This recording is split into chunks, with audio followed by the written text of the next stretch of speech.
बिस्मिल्लाहिर्रहमानिर्रहीम, अस्सलाम वालेकुम, वेलकम टू माय चैनल दावत इस्लाम। मैं हूं आपका दोस्त शफकत अली ऑफिशियल। उम्मीद करता हूं कि आप सब लोग ईमान के आला दर्जे पे होंगे। सूरह यूनुस की आयत नंबर 44 का तर्जुमा।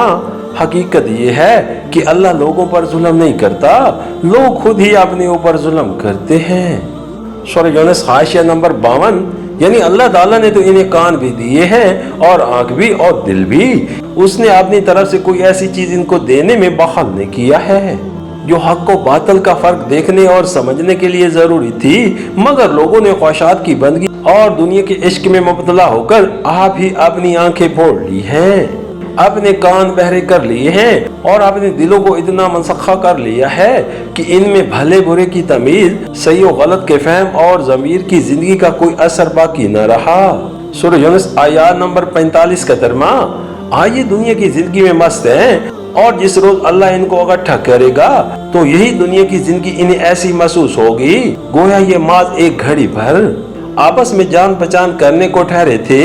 उस वक्त तहकीक हो जाएगा कि फिल वाक़या सख्त घाटे में रहे वो लोग जिन्होंने अल्लाह की मुलाकात को झुटलाया और हरगिज वो राह रास्त पर न थे।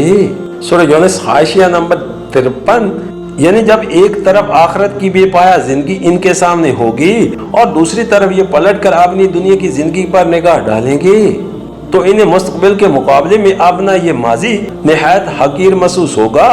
उस वक्त इनको अंदाजा होगा कि इन्होंने अपनी साबका जिंदगी में थोड़ी सी लज्जतों और मनफातों की खातिर आपने इस आबदी मुस्तकबिल को खराब करके कितनी बड़ी हमाकत का इर्तिकाब किया है।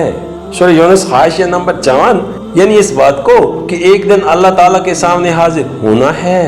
सूरह यूनुस की आयत नंबर 46 का तर्जुमा।